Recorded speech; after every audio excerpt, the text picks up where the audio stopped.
너희는 세상의 소금이니 소금이 만일 그 맛을 잃으면 무엇으로 짜게 하리요? 후에는 아무 쓸데없어 다만 밖에 버려져 사람에게 밟힐 뿐이니라. 너희는 세상의 빛이라. 산 위에 있는 동네가 숨기지 못할 것이요, 사람이 등불을 켜서 이러므로 집안 모든 사람에게 비치느니라. 이같이 너희 빛이 사람 앞에 비치게 하여 그들로 너의 착한 행실을 보고 하늘에 계신 너희 아버지께 영광을 돌리게 하라. 그때에 너희는 그리스도 밖에 있었고 이스라엘 나라 밖에 사람이라. 약속의 언약들에 대하여 외인이요 소망이요 하나님도 이제는 전에 멀리 있던 너희가 그리스도 예수 안에서 그리스도의 피로 가까워졌느니라. 그는 우리의 화평이신지라. 둘로 하나를 만드사 중간에 막힌 담을 허시고 원수된 것 곧 의문에 속한 계명의 율법을 자기 육체로 폐하셨으니 이는 이 둘로 자기 안에서 한 새 사람을 지어 화평하게 하시고 또 십자가로 이 둘을 한 몸으로 하나님과 화목하게 하려 하십니다. 원수된 것을 십자가로 소멸하시고 또 오셔서 먼 데 있는 너희에게 평안을 전하고 가까운 데 있는 자들에게 평안을 전하셨으니 이는 저로 말미암아 우리 둘이 한 성령 안에서 하나님께 나아감을 얻게 하려 하심이라. 아멘. 하나님 고맙습니다. 하나님의 말씀을 듣습니다. 하나님, 세상이 참으로 어둡습니다. 어렵습니다. 악합니다. 하나님, 어떻게 살아야 할지 하나님의 말씀이 없이는 한순간도 바로 서 있을 수 없을 만큼 어려운 때에 오늘도 습관적으로 듣는 말씀이 아니라 나를 살리시고 고치시는, 나의 교만을 끊어내시고 나의 더러움을 태워버리시는, 연약한 우리를 강하게 하시는 하나님의 능력의 말씀으로 축복하여 주시옵소서. 예수님의 이름으로 기도합니다. 아멘. 오늘은 2024년 9월 1일입니다. 엊그제 2024년을 시작한 것 같은데 벌써 3분의 2가 지나가고 있습니다. 이제 조금 있으면 나무들이 울긋불긋 옷을 갈아입는 가을이 되겠지요. 정말 쏜살처럼 여러분과 저에게 주어진 수많은 기회들이 지나가고 있습니다. 건강도 예전 같지 않아서 죄송합니다. 저도 언젠가부터 앉다 일어서다 하면 아이고 할 때가 종종 있어요. 종종 있어요. 늘 그렇다는 거 아닙니다. 여기 계신 우리 어르신들은 더 하시겠죠. 새벽에 모이는 한 15, 16명 되는 우리 성도들이 우리가 말씀 딱 끝나고 각자 기도 들어가기 전에 통성으로 주여 한번 부르고 우리가 합심해서 연약한 성도들을 위해서 기도합니다. 여러분 그거 잊지 마셔야 돼요. 주의 성전에서 주의 이름으로 연약한 성도들을 위하여 기도할 때에 하나님이 들어주실 줄로 믿습니다. 하나님이 치유하시는 거지 목사 손에서 뭐가 나가는 거 아니라고요. 목사가 고치는 게 아니고요, 하나님이 고치시는 거 믿으시기 바랍니다. 다만 들어 쓰실 분이시겠죠. 그러니까 아침마다 기도하니까 우리 연약한 성도들도 힘을 내야 되는 거예요. 할렐루야. 여러분 가인의 계보가 있고 아벨 후손 셋의 계보가 있었다고 그랬잖아요. 이쪽은요 낳고 죽고 지들 마음대로 살다 죽은 거예요. 그러나 이쪽은 누가 몇 살에 누구를 낳고 몇 년 살다 몇 살에 죽었더라. 시간이 계산되고 있는 것을 말씀드렸죠. 왜요? 이쪽은 믿음의 계보이거든. 믿음으로 살면 하나님은 우리의 시간을 한 초 한 초, 한 분 한 분, 하루하루 한 해 한 해를 다 카운트 하신다는 거 잊지 마시기 바랍니다. 그러니까 예수 믿지 않는 사람들의 삶의 시간들은요 그냥 낭비되고 있는 거예요. 그냥 사는 거예요. 사는 거. 그러나 예수 믿는 사람들의 행보와 순간순간은 하나님이 카운트 하신다니까. 믿으시면 아멘 하십시다. 그런데 그때 뭐라 말씀드렸죠? 향수하고 죽었더라. 그게 뭐예요? 향수라는 게 뭐예요? 정해진 수라고 그랬어요. 정해진 수가 뭐예요? 하나님이 정한 수를 다 누리고 가는 거예요. 할렐루야! 그게 복인 줄로 믿습니다. 짧게 살더라도 그게 하나님이 정한 숫자라면 그게 향수하고 죽는 거예요. 여러분, 향수하고 죽는, 향수하고 이 땅의 삶을 마치는 복을 누리시기를 다시 한번 주님의 이름으로 축원합니다. 할렐루야!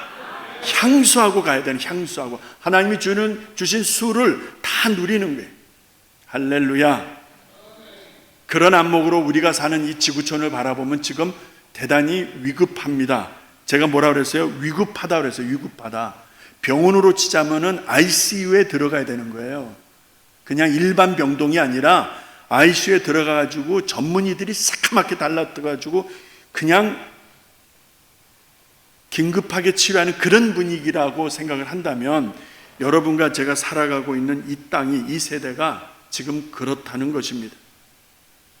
여기저기에서 전쟁이요 더 확대될 것 같아요. 우크라이나가 러시아 본토를 때리고 있잖아요. 그 끝이 어디까지 갈까? 그 끝이 혹시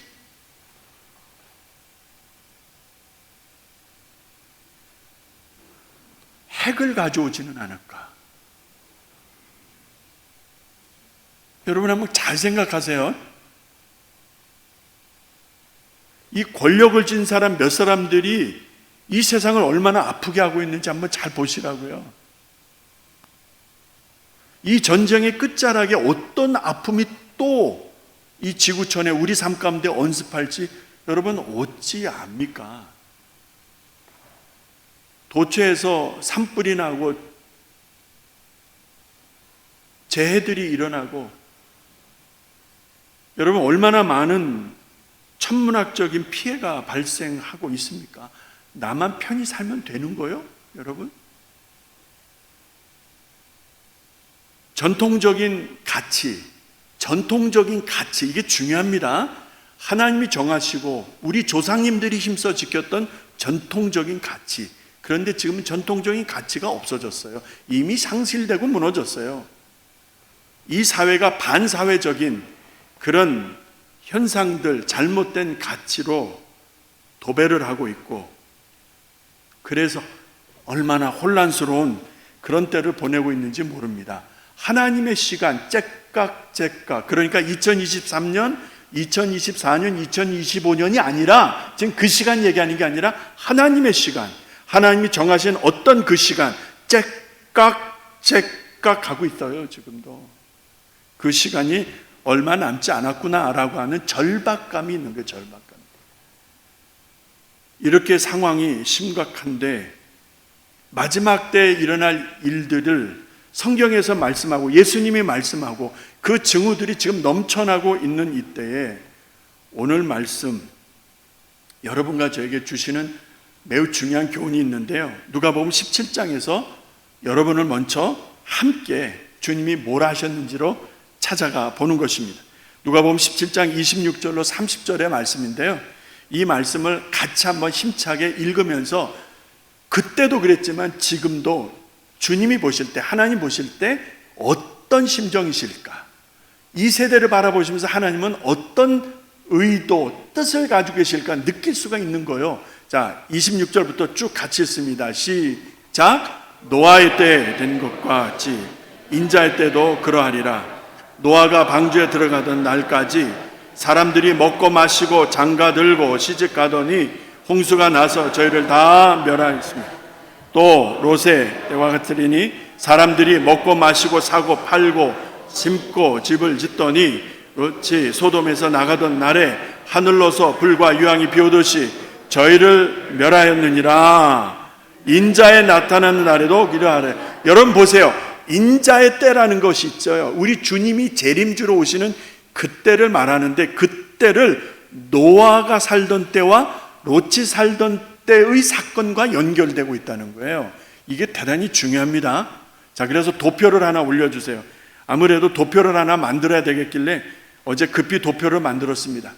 우리 주님이 지금 이 세대를 판단하시는데 노아의 때와 롯의 때를 비교하시는 거예요. 이걸 통해서 말씀하시는데 그 상황을 보면 먹고 마시고 놀고 놀자 노세 젊어서 노세. 여러분, 사람들이 다 놀자는 거 아니에요? 먹고 마시고 즐기자는 거 아니에요? 집 짓고 시집가고 장가가자는 거 아니에요? 이게 나쁘다는 것이 아닙니다. 먹고 마시고 시집가고 장가가고 이게 나쁘다는 게 아니고요. 이것이 어떤 결과를 가져오는가 보십시기 바랍니다. 사건을 보니까 전자는 홍수를 가져오는 거예요. 40주야를 하나님이 물을 쏟아 부으시는 거예요. 땅에서도 창수가 터지는 거예요. 이 창수가 터지는 게 더 무서운 거예요. 뭔지 아시죠? 땅에서 물이 솟구치고 올라와 버리는 거예요. 그게 창수예요. 하늘이 40주야를 비를 쏟아버리고 땅이 물을 쏟아내놓으니까 이 땅에 살아남을 게 어디 있습니까? 롯의 때는요, 하늘로부터 불과 유황이 비 오듯이 쏟아져 버리는 거예요. 그래서 완전히 불바다가 되는 거 아닙니까, 여러분? 먹고 마시고 시가고 장가고 집 짓고 놀고 했는데 왜 이런 결과를 가져왔느냐 이 말이죠. 결과는 뭐예요? 다 죽은 거예요. 다 멸한 거예요. 살아남은 사람이 없어요, 여러분. 누가 살아남았어요? 노아와 그 아내와 세 아들과 자부들 다잖아요, 그게. 불과 유황에서 누가 살아남았어요? 롯과 롯의 아내가 나왔는데 왜 뒤돌아보느냐고요? 왜 말을 안 들어? 말을 안 들으니까 소금 기둥이 됐잖아. 죽어요. 다 죽는다니까. 그 대상을 보면 하나님 세상을 만드신 것, 사람들을 만드신 것에 대한 깊은 아픔을 가지고 계셔서 지구촌 전체가 물의 심판을 받았지만 소돔과 고모라라고 하는 특정한 지역이 불의 심판을 받았어요. 하나는 물의 심판, 하나는 불의 심판. 그 내용이 창세기 6장, 창세기 19장에 자세하게 나와 있어요. 나중에 보세요. 그런데 이 말씀 안에서 11절과 5절을 이 시간 보자는 거예요. 창세기 6장 11절의 말씀 뭐죠? 때에 온 땅이 하나님 앞에 폐괴하여 강포가 땅에 충만한지라. 창세기 6장 11절에 때에 하나님이 진노하시고 하나님 너무 아파하시는 그때 보니까 하나님 앞에서 땅이, 세상이, 사람들이 강포했다는 거예요. 지난번에 이 말씀 강조해 드렸어요. 강포가 뭐죠? 영어 성경에서는 violence. 우리말에 폭력으로 번역을 했는데요. 그 정도가 아니에요. 저기서 말하는 강포는 여러분 폭력, violence 정도가 아니라니까. 저기서 말하는 강포는 그 정도가 아니에요, 여러분. 그 내용까지 다 말씀드리려면 시간이 너무 없으니까 사람들이 강포한 거예요. 사랑은 오래 참고 사랑은 물에 행치하냐며, 그렇죠? 모든 것을 바라며 모든 것을 참고 모든 것을 기다리느니라 라는 말씀과 정반대된다 생각하시면 되는 게 그게 강포예요. 서로에게 참지 않아요. 서로에게 무례해요. 말과 행동으로. 그것이 땅에 넘쳐나는 거예요. 부부 간에, 부모 자식 간에, 형제 간에, 성도들 간에 여러분 예가 없는 게 강포가 넘쳐나는 거예요. 강포가. 이게 얼마나 심각한 상태냐는 거죠. 그게 노아의 때에 있었던 일이었고, 창세기 19장 5절 말씀을 보죠. 5절 말씀을 보게 되면 19장 5절 이 말씀이 아닌데요. 19장 5절 말씀, 여러분 5절 말씀 보이십니까? 5절 말씀 우리 같이 한번 읽어볼까요? 시작. 롯을 부르고 그에게 이르되 이 저녁에 내게 온 사람이 어디 있느냐? 이끌어내라. 우리가 그들을 상관하리라.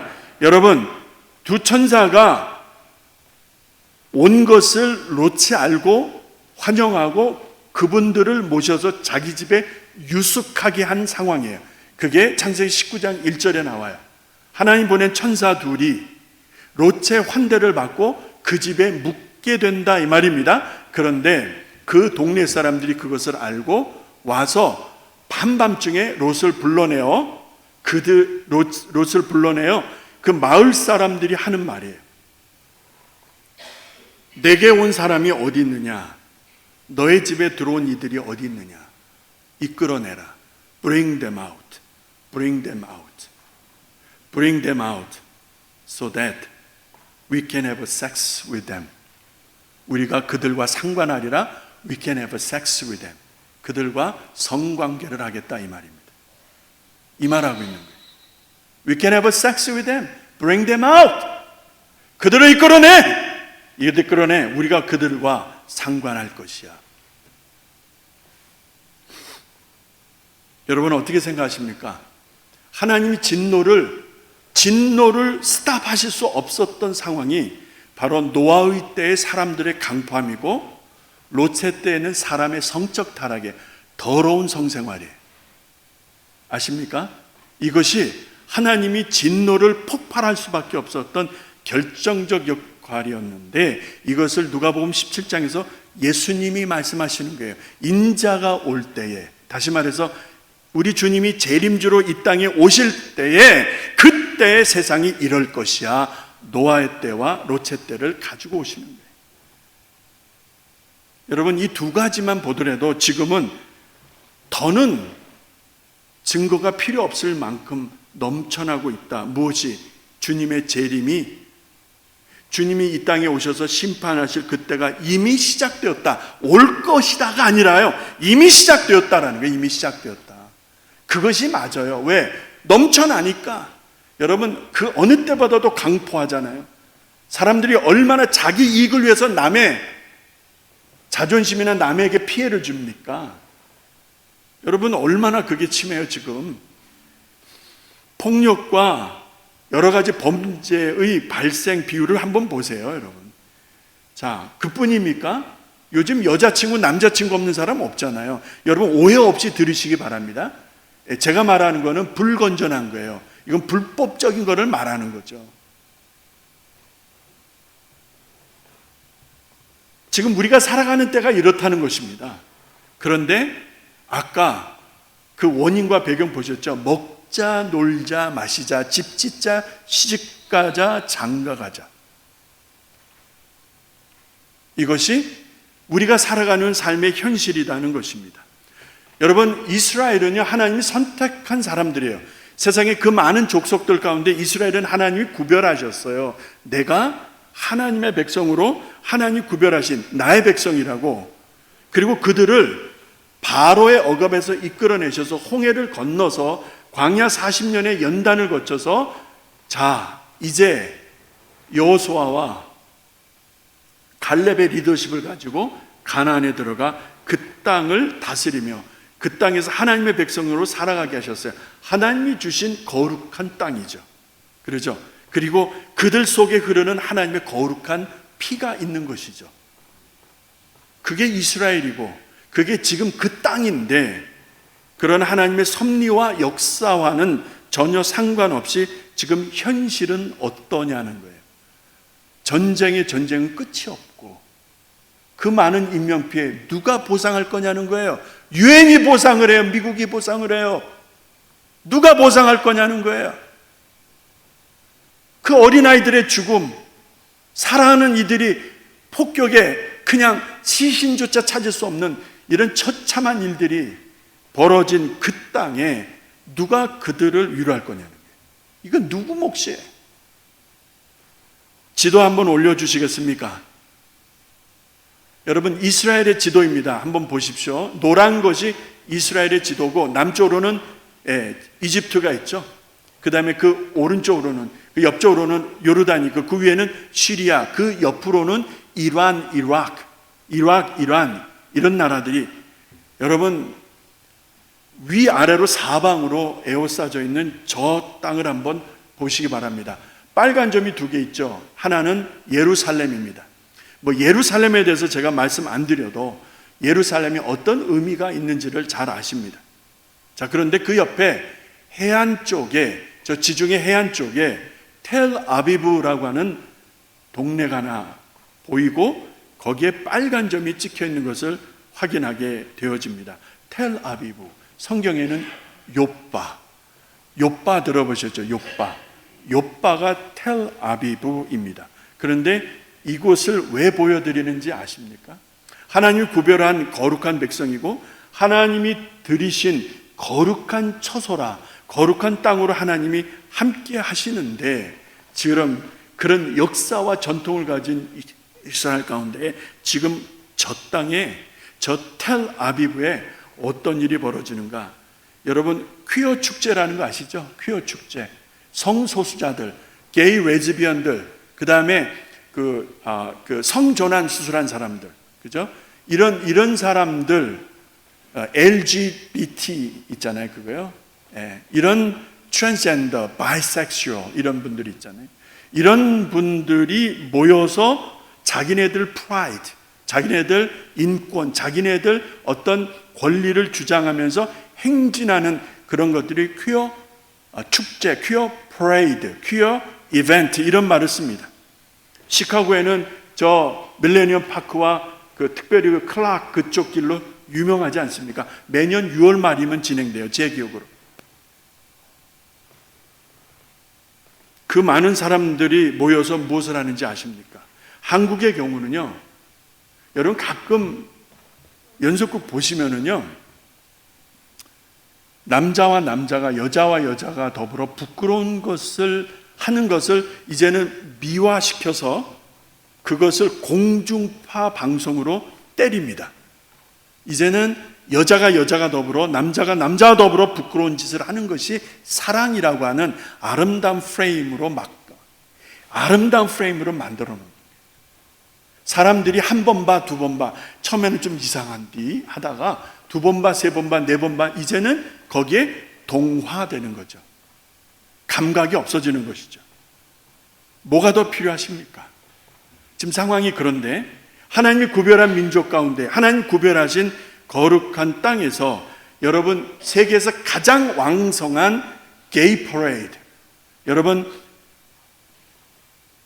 퀴어 축제라고 하는, 그러니까 저 북유럽에서 내려오고 그 다음에 북미주에서도 가고 중동에서도 여러 나라에서도 오고 심지어는 이거 올린 분들도 유대인 중에서 그 숫자가 점점 늘어나고 있다는 통계를 보게 됐어요. 아직 그 통계 숫자는 확인하지 않았지만 여러분 이것이 대단히 충격적이라는데 사람들이 모르고 그냥 지나가요.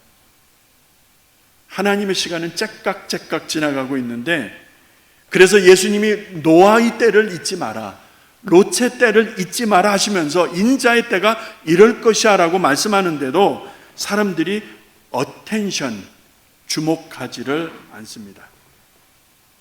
텔아비브, 성경에서는 욥바라고 알려진 이곳에서 어떤 일이 벌어지고 있는가? 여러분 역사적으로 보면은요, 1948년 이스라엘 그 땅에서 이제 땅을 그 주권을 회복하면서 그 땅을 가지기 시작할 때부터 조짐이 있었어요. 그래서 정확하게는 1970년에 들어오게 되면은 20명의 성소수자들이 모여서 최초로 퍼레이드를 합니다. 그게 1970년에서 75년 사이거든요. 이때부터 시작해서 지금까지 왔는데 이 지구촌에서 가장 강력하고 가장 많은 사람들이 모이는 동성애자 퍼레이드가 텔아비브, 여기에서 매년 열리고 있다는 것입니다. 이 땅에서 하나님이 무엇을 하셨는데, 이 도시에서, 이 텔아비브 욥바라고 하는 데서 하나님 뭐를 하셨는데, 여러분 요나 부르셨던 거 기억나시죠? 요나야 요나야 저 니느웨로 가라, 그래서 나의 말을 외치라 했을 때 니느웨로 가야 되는 요나가 하나님이 잘못되셨다, 하나님의 뜻에 동의할 수 없다, 하나님이 왜 이렇게 요구하시는 것인가, 하나님의 말씀에 대한 반응을 요나는 그대로 드러냅니다. 그래서 여러분 저기가 니느웨라면, 니느웨는 아수르의 수도, 아수르는 나중에 북왕조를 멸망시키는 사악한 민족 아닙니까? 그 아수르의 수도인 니느웨를 요나가 갈 이유가 없는 거예요. 그래서 하나님의 말씀을 제껴버려요. 그리고 그곳으로 가지 않냐고 얼마나 분개했으면, 하나님의 말씀 앞에 얼마나 분개했으면은 그가 정반대 길을 선택하는데, 그게 다시스라는 곳인데 지금의 포르투갈 마지막 해안 도시 중에 하나가 여러분 성경에서 말하는 다시스입니다. 다시스. 그 다시스로 가기 위해서, 그러니까 여기에서 저기까지 키로가 약 8,000km 정도 되던가, 그러니까 굉장히 멀죠. 여러분 멀죠. 그런데 여러분 그곳으로 가기 위해서 요나가 어디로 가죠? 바로 텔아비브, 욥바로 내려가는 거예요. 왜? 욥바로 내려가면 그 먼 데로 가는 배가 있다 할 만큼 텔아비브, 욥바는 큰 항구 도시였었어요. 그러니까 실질적으로 이스라엘 역사의 수도 역할을 해왔던 거예요. 그런 욥바에서 하나님이 요나를 부르시고 열방을 향한 저 사악한 민족이라도 내가 저들을 구원하기를 원한다는 하나님의 깊은 뜻을 드러내셨던 곳이 바로 어디입니까? 팔레스틴 주변의 여러 국가들 아까 보셨죠? 뭐 남쪽으로 또 동쪽으로 저 북쪽으로 어느 나라들이 있는가? 이런 나라들과 저 남쪽 도시를 연결하는 해안도로, 국제도로에 여러분 요충지에 있는 것이 바로 이 욥바 텔아비브입니다.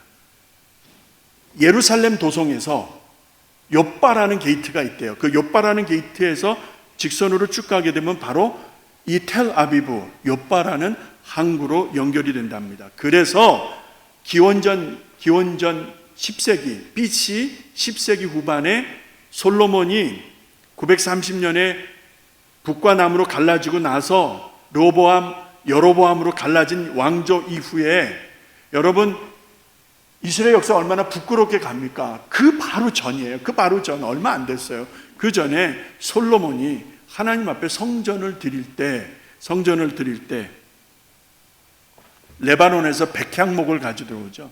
그 백향목을 부린 데가 욥바입니다. 그 욥바에서 들여온 백향목으로 성전을 건축하게 되는 것이죠. 그래서 욥바, 이 텔아비브는 성경 역사에 있어서 대단히 중요한 의미를 가집니다. 신약에 와서는 여러분 사도 베드로가 로마로 가기 위해서 피장 시몬의 집에 머물다가 죽은 다비다를 살린 사건 아시죠? 그리고 또 하나 베드로에게 환상이 내려오죠.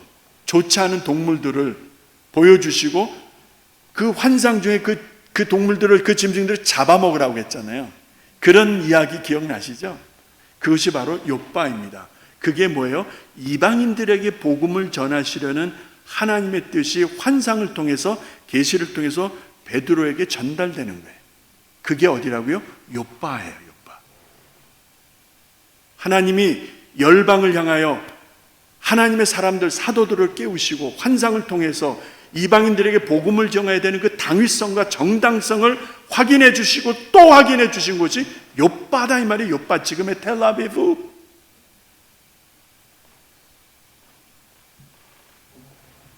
그런데 그곳에서 지금 무슨 일이 벌어지고 있습니까? 그곳에서 지금 무슨 일이 벌어지고 있어요? 키파를 쓴 이 사람들도 몰려가고 미국에서, 저 중동에서, 저 북유럽에서 이 동성애자들이 1년에 한 번씩 모이는데 그 영향력이 대단하다는 거예요.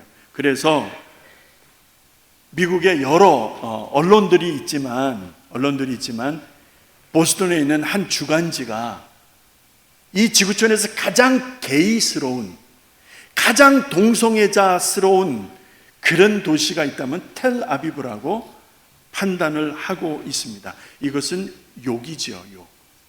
하나님의 거룩함에 먹칠을 하는, 정말 빨리 해결돼야 되는 그런 안타까운 일이 아닐 수가 없습니다. 여러분, 지금 이런 일이 벌어지고 있어요. 지금 멀리 떨어진 곳에서 나와 상관없는 일들이 벌어지고 있으니까 우리는 전혀 관심도 없이 아무런 의식조차도 없이 살아갈 수 있어요. 그런데 이 사건들이 시사하는 주님의 재림과 마지막 때 일어날 심판과 연결해 본다면 여러분 시간이 없어요. 째깍 하나님의 시간, 하나님의 카이로스는 지금 거의 끝자락을 향해서 달려가고 있는 것이 분명하다. 왜요? 모든 충분 조건이 넘쳐나니까, 더는 증거가 필요 없다 할 만큼 마지막 때 이루어질 일들이 지금 넘쳐나고 있는 이때인데, 그래도 먹고 마실랍니까? 그래도 놀자 하실랍니까? 그래도 집 짓고 시 가고 장가가, 이게 나쁘다는 게 아니라고 아까 미리 말씀드렸어요. 그래도 그렇게 하실랍니까? 여러분과 제가 참 그리스도인이라면, 그러니까 교회 다니는 사람이 아니라, 교회 다니는 사람은 많아요. 그거 말하는 게 아니고요, 그런 상태를 말하는 게 아니고, 교회 다니는 사람이 아니라 진짜 예수 믿는 크리스찬이라면 여기서 우리가 고민해야 할 때입니다. 이 고민은 단지 고민이 아니라 주님, 내가 어찌하면 되겠습니까? 주님, 내가 어찌하면 되겠습니까? 내 몸은 늙었는데, 내 몸은 연약한데 어떻게 하면 되겠습니까? 내가 뭘 할 수 있겠습니까? 하나님, 이럴 수 있지만 주님 앞에 나를 들어, 주님, 내가 무엇을 할 수 있겠습니까? 종에게 일러주세요. 여러분, 이러한 마음으로 엎드려 기도하고 주님의 은혜를 구해야 될 줄로 믿습니다. 그래서 오늘 말씀 마태복음 5장을 여러분과 읽었던 것입니다. 13절로 15절에 너희는 세상의 소금이지, 너희는 세상의 빛이지, 너희는 세상의 소금이라, 너희는 세상의 빛이라 라고 말씀하시는 거예요. 여러분 다 잘 아시는 말씀이에요. 그런데 여기서 너희는 누구입니까? 너희는 누구이죠? 바리새인들, 사두개인들, 제사장들, 백성의 장로들, 서기관들, 율법사들, 그 당대에 하나님을 잘 믿는다는 그 사람들입니까? 아니면 예수님을 따라다니는, 예수님 옆에서 늘 함께하는 그 무리들입니까? 너희는 누구냐는 거예요. 너희는 누구예요? 예수님이 제자들에게 말씀하시는 거죠. 오늘 굳이 비유한다면은 예수 믿는 사람들이에요. 교회 다니는 사람이 아니라 예수 믿는 사람들이에요. 예수 믿는 사람들에게 너희는 세상의 한 줌의 소금이지, 너희는 세상을 비추는 한 줄기의 빛이지 라는 말씀이에요. 그러면 왜 소금일까? 왜 소금이어야 할까? 아침 일부 예배 마치고 제 방에 들어가서 또 앉아서 고민하면서 정리합니다. 하나님, 왜 소금입니까? 왜 소금이어야 합니까?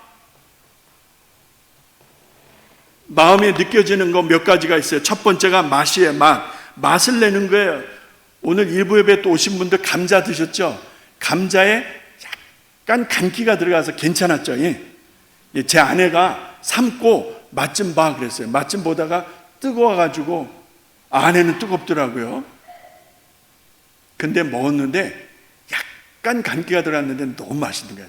오케이 했거든요. 여러분, 소금기가 들어가면 맛이 나요. 소금을 안 먹어야 될 때, 먹지 말아야 될 때 드시지 말아야 되지만, 여러분, 소금은 왜 필요하죠? 맛을 내는데 확실히 필요해요. 그런데 자, 맛을 내는 의미에서 우리 보러 소금이라면 무슨 맛을 내라는 거예요, 여러분? 이게 중요하죠. 내 맛을 내요? 내 가오 잡는 거예요? 내가 목사라고 가오 잡는 거예요? 이런 걸 말하는 거예요, 여러분? 내가 돈 좀 있다고, 내가 좀 사회적으로 유명하다고 그런 가오 잡으라는 것입니까? 천만의 말씀, 만만의 말씀. 여러분, 여기서 맛을 낸다는 게 무엇을 의미할까요? 하나님의 맛을 내라는 거 믿으시기 바랍니다. 나를 통해서 하나님의 맛이 드러날 수 있어야 된다는 것이죠. 나를 통해서 하나님의 맛, 하나님의 맛. 자, 하나님의 맛은 뭘까요? 시편에 보니까 이런 말이 있더라고요. 주의 말씀이 얼마나 단지 내 입에 꿀보다 더하니다. 하나님의 말씀이 얼마나 단지, 하나님의 말씀이 얼마나 좋은지 내 입에 꿀보다 더 다니다. sweeter than snow, honey, 꿀보다도 더 단 것이 하나님이다. 여러분과 저를 통해서 하나님의 맛을 드러낼 수 있기를 바랍니다. 소금이 있으면은요, 부패를 방지할 수가 있더라고요. 우리 어머님이 저 어려서 키울 때 저희 집에 냉장고가 있었을까요? 없었을까요? 있었으면 얘기 안 하죠. 없었죠. 당연히 없었죠. 부뚜막에 큰 가마솥 2개가 걸려있는 재래식 옛날 부엌이었으니까 무슨 부엌에 여러분 냉장고가 있었겠어요? 그러면은 한번 생각해 보십시다. 그 많은 음식들 어떻게 관리 보관하셨을까요? 그래서 짭조름한 게 많은 거예요. 소금에 절이고, 그렇죠? 소금에 데치고. 여러분, 소금이 뭐죠? 소금이 있어야 상하지가 않는 거예요. 하나님이 우리에게, 나에게 소금이래요.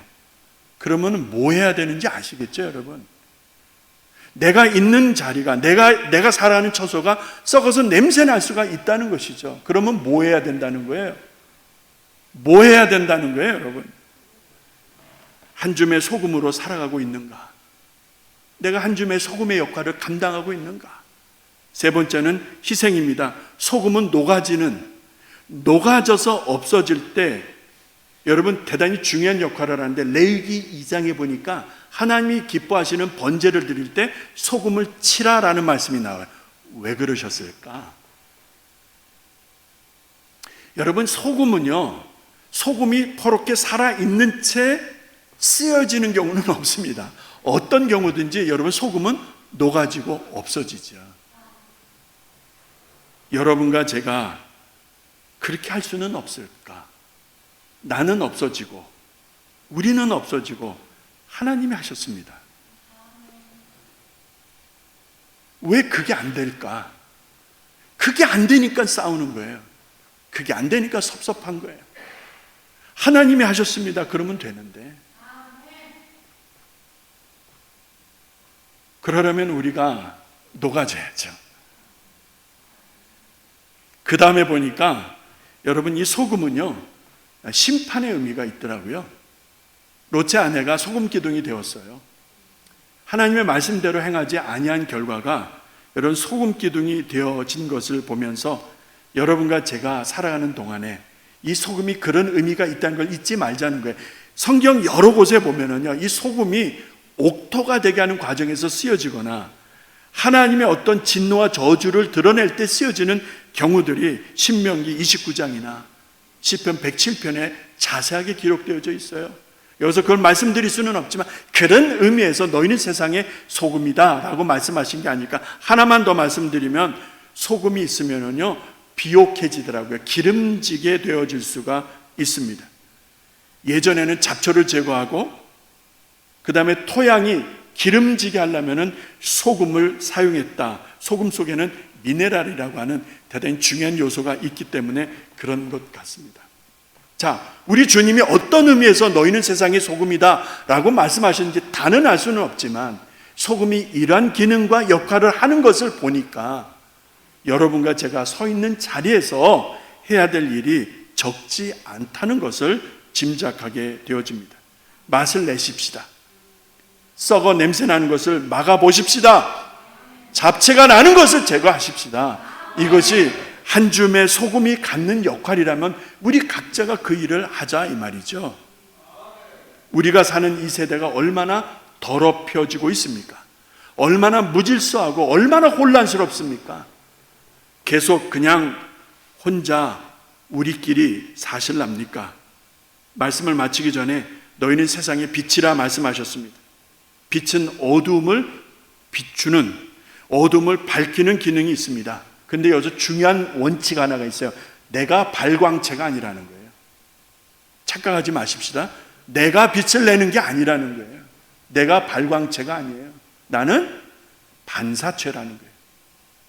그러니까 주님으로부터 빛을 받지 않으면 나는 빛을 낼 수가 없는 사람이에요. 그것을 알자는 거예요. 빛을 받지도 않으면서 무슨 빛을 내? 빛만 내지.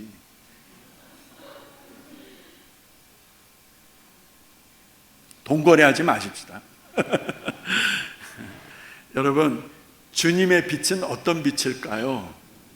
38년 된 병자가 나왔어요. 왜 나왔죠? 야이로 회당장의 어린 딸이 죽었어요. 어찌 나았죠? 어찌 살았죠? 썩어서 냄새가 나는 나사로의 무덤에서 유가족들이, 모든 조문객들이 울고 있는데 망자가 걸어서 나오네. 어찌 그게 가능했죠? 거라사에 군대 귀신 들린 그 사람 알죠? 그 사람이 언제 자유할 수 있었습니까? 하나 더, 운물가에 한 여인이 있었어요. 수많은 남자의 품에서 거친 세월을 살아왔어요. 그런데 그 여인이 왜 물동이를 버려두고 동네로 뛰어들어갔죠? 무슨 일이 벌어졌습니까? 네? 무슨 일이 일어난 거예요? 이 사람들에게 어떤 일이 있었죠? 예수의 생명의 빛이 비춰지니까 질병도 아픔도 서러움도 해결되는 거 믿으시기 바랍니다. 그 빛을 비추는 거예요. 나를 바꾸신 예수, 나를 고치신 예수, 나를 살리신 예수, 그것을 드러내는 것이 여러분 반사체가 해야 되는 사명인 거 믿으시기 바랍니다. 그것이 우리가 빛이라는 거예요. 예수님의 생명의 빛 여러분 경험하셨어요? 예수님의 생명의 빛을 경험해 보셨느냐는 거예요. 그 빛을 경험해야 내가 그렇지 못한 이웃을 향하여, 그렇지 못한 세상을 향하여 하나님의 살리는 생명의 빛을 비추게 되는 줄로 믿습니다. 저는 결론을 이렇게 내리려고 그래요. 빌립보서 2장 14절 15절 말씀을 여러분과 제가 한 목소리로 같이 읽습니다. 시작. 모든 일을 원망과 시비가 없이 하라. 이는 너희가 흠이 없고 순전하여 어그러지고 거스러진 세대 가운데서 하나님의 흠 없는 자녀로 빛으로 났다. 여러분 보세요. 어그러지고 거스리는, 어그러졌다는 게 뭔지 아십니까? 이 어그러졌다는 것이 영어 성경에 나와 있는 단어를 찾아보니까 구부러졌다라는 거예요. 거짓되어졌다, 거짓되다, 삐뚤어지다라는 게 우리말에서는 어그러졌다라는 거예요. 거슬리다라는 이 단어, 이 거슬리다는 이 단어는 부패했다, 타락했다라는 것입니다. 자, 이 세대가 어떤 세대라고요? 거짓되고 어그러지고 부패할 대로 부패한 세대라는 거예요. 그걸 딱 전제하는 거예요. 지금 우리가 사는 세대가 그렇지 않아요? 그런데 이 세대 가운데서 너희가 흠이 없고 순전하여, 너희가 흠이 없고 순전하여 가능하겠습니까? 내가 소금으로 절여지지가 않는데, 내가 소금으로 절여지지가 않았는데, 내가 소금이라면 내가 소금 대신 예수님의 은혜 안에서 내가 먼저 절여져야 되죠. 아니 배추로 김치를 담나? 많이 헷갈려. 배추로 김치 담는 게 맞죠? 자, 배추로 김치를 담는데 배추를 씻어요. 그리고 바로 그냥 양념해서 무칩니까? 뭐 해야 되죠? 죽여야죠. 그냥 소금을 뿌려가지고 사정없이 죽여버려야죠. 그래서 죽여놔야 그 다음에 양념으로 옷을 입히죠. 내가 그러지를 못했는데, 내가 소금으로 절여지지 않았는데, 내가 아직 시퍼렇게 살아있는데 뭔 놈의 한 줌의 소금. 그래서 빌립보서 2장 14절 15절에서 흠이 없고 순전한 이것이 바로 빛이라는 것입니다. 누가요? 그리스도 예수 안에서 여러분과 제가 정말 예수 믿는다면 흠이 없고 순전한 빛의 자녀로서 어그러지고 거스린 세상에서 해야 될 일이 있습니다. 하나님의 형상 시리즈 오늘까지 다 마치는 거예요. 다음 주에는 마지막 1시간 지금까지 모든 내용을 정리해 드릴 것입니다.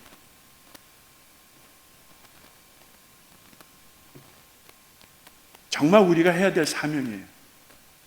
이 전의 말씀들이 다 가능해질 수 있다면, 이전에 내가 마음에 있는 쓴뿌리, 자기의 이런 말씀들 기억나시죠? 헌이라든지 이런 모든 것도 나를 바르게 지킬 수 있을 때 여러분과 제가 소금의 빛의 사명을 감당해야 되는 이 세대가 어그러졌거든요. 이 세대가 부패해졌거든요. 그것이 여러분과 제가 우리 교회가 존재하는 이유인 줄로 믿습니다.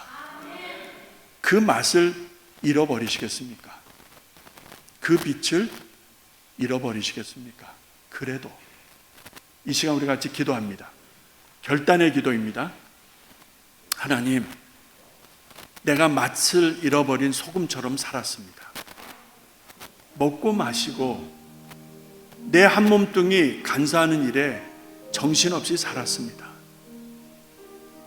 이 세대가 어떻게 가는지, 마지막 때를 향하여 하나님의 진노와 심판 앞에 있는 이 세대를 두고 내가 너무나 게을렀습니다. 여러분 인정하셔야죠. 이제는 한 줌의 소금으로, 한 줄기의 빛으로 살게 하여 주옵소서. 우리 결단하며 잠시 기도하시겠습니다.